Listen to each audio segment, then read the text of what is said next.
Avatar: The Last Airbender spoilers have started, and they might just break magic.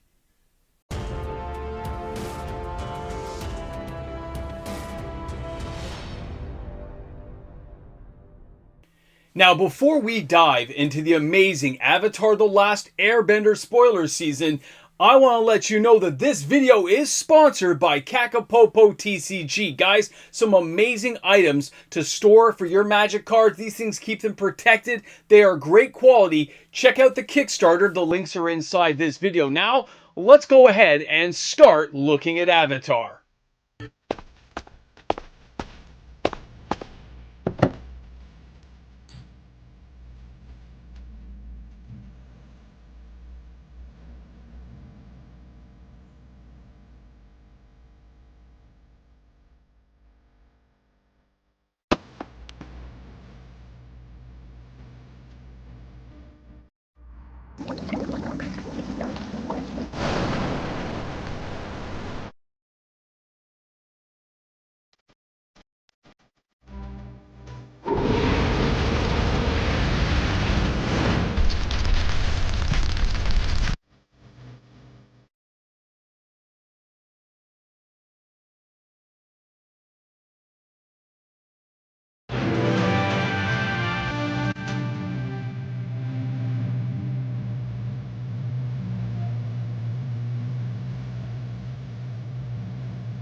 Welcome back. I'm MTG Moxman.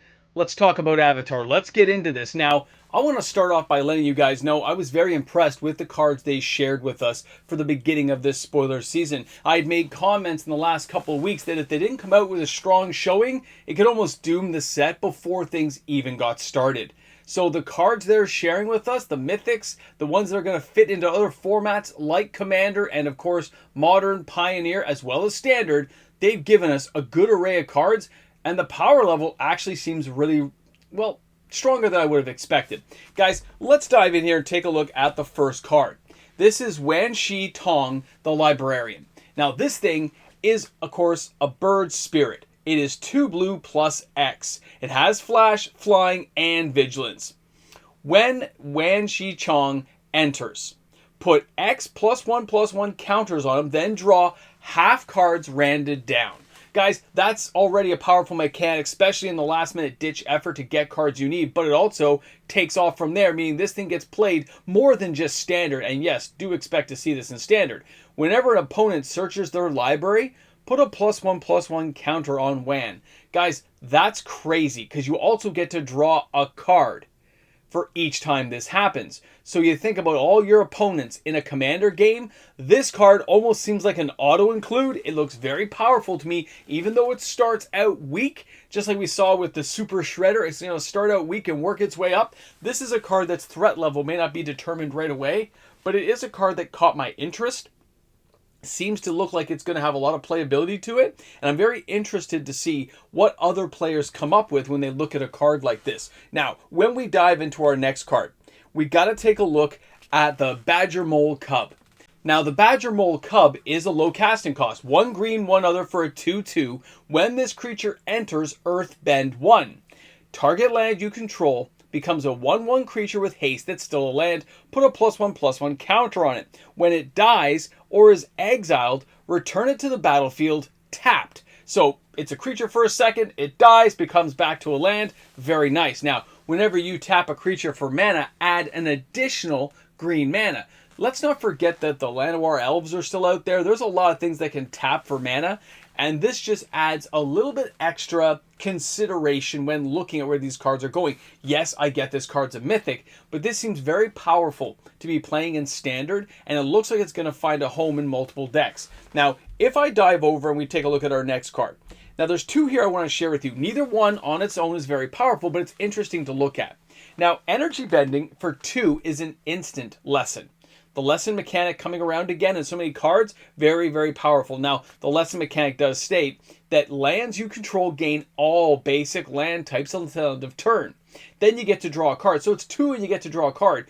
But if you're playing a multicolored deck, and that includes Commander or anywhere else, the fact that this thing is going to let you get every color mana you need, you can just swap it as you need it, is a very powerful mechanic to have. It's a very powerful card, not on its own, but when built in conjunction with a 5-color deck, 4-color deck, whatever you're working with, the fact it's colorless adds that much more workable potential for a card like this. Our next one is Zuko's Exile.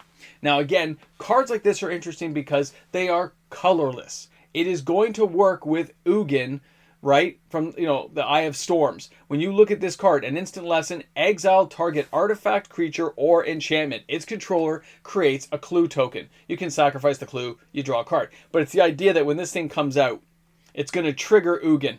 You're going to exile something else. Cards like this, exiling multiple things, is going to be very powerful. It's something to keep an eye on. The fact it's an instant means you can target those pesky creatures. You notice it doesn't say non-land. It just says artifact, creature, or enchantment. So when somebody puts an artifact, that's great. But if somebody makes a creature that's a land come alive and beat you down, this can exile that land, which is the creature, and allows you to target something else with an Ugin style card. Cards like this they offer a little bit of versatility most players don't expect. It's something to keep in mind. They're not going to be expensive, but it's definitely going to see some play. Now for our next one, let's take a look at the Secret of Bloodbending. This one here, like as with any time-walking card, guys, which is basically how I look at cards like this, it has a lot of potential. It is 4 blue, though, which is an ungodly amount of blue mana. As an additional cost for this spell, you may waterbend 10. Don't forget, water bending is like tapping artifacts and stuff to reduce the casting cost, okay? Now, you control target opponent during their next combat phase. If this spell's additional cost was paid, you control that player's turn. That's insane. Then you exile the Bloodbending. I get that. It's a one-off, but cards like this don't see a lot of standard play, but they do appear randomly. And when they appear randomly, they can be a lot of fun. Do not expect this card to be a high-ticket item, but do expect it to be around. It's not going to just, disappear. Now, the last card I want to share with you is Ran Shaw. Now, this is a legendary creature dragon. It's 5 for a 4/4. It does have flying and firebending. And by the way, I love the artwork. Now, firebending, of course, states that if this thing attacks, you get 2 additional mana. But whenever Ran and Shaw enter, if you cast it, and there are 3 or more dragon and or lesson cards in your graveyard, create a token that's a copy of Ran and Shaw, except it's not legendary. And of course, for 3 colorless and 1 red, dragons you control get +2/+0 until end of turn. There's a lot going on with that card. None of it seems overwhelmingly powerful on its own. But when you think of Meringue the River Regent, unsummoning this card, and then you recast it, you get another free dragon each time you do that. Or finding ways of manipulating that dragon effect that is not legendary. Finding ways to pump those dragons out. This card has a lot of potential for play that I think a lot of people are going to underestimate when looking at it. It is a rare, not a mythic. It's not going to be that hard to find, and I still love that artwork. Either way, we saw a lot of mythics come out with this set. There's other creatures, there's tons of commander cards that got spoiled. Some are very powerful, but I looked at the set as a whole. I thought about this for a while, and I said, this is pretty strong. Everything here seems very powerful, very localized. Red really seems to have gotten a boost in this particular set. It just seems like the Sozin's Comet and stuff just looks so broken to me in so many ways that I can't wait to see who is going to pummel the Moxman first at a local Friday Night Magic, or of course going on Arena a week after release. People are going to connect these cards together. They're going to make killer combos that I'm not thinking about. I'm just going to get smashed. I can feel it. But at the same time, it makes me look forward to the set. And that's what I needed to see. I needed to see that kind of pump up. And a lot of players felt the same way. They liked what they saw. They liked the artwork. They liked the feel. They actually liked the mechanic. Now, does this going to translate into sales? It already has. The sales already started pumping up. Now, the good news is, it isn't so much going to be all these collector boxes jumping up. This seemed to be now, oh, okay, this isn't that bad. Now we can buy some play booster boxes. Now we can get a bundle pack.